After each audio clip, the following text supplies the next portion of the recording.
La provincia di Bolzano è quella in cui si vive meglio, Reggio Calabria quella in cui si vive peggio.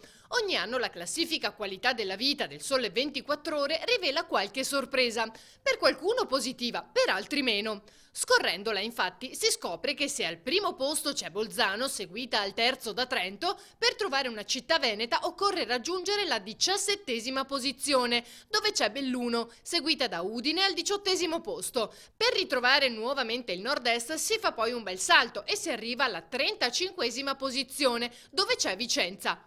Ma Venezia dov'è? Si chiederanno in molti. Una tra le più belle città del mondo si piazza alla 48ª posizione, seguita da Treviso e Padova. Un passo importante comunque per la laguna, se si pensa che solo un anno fa nella stessa classifica occupava il 66° posto e si era guadagnata la maglia nera.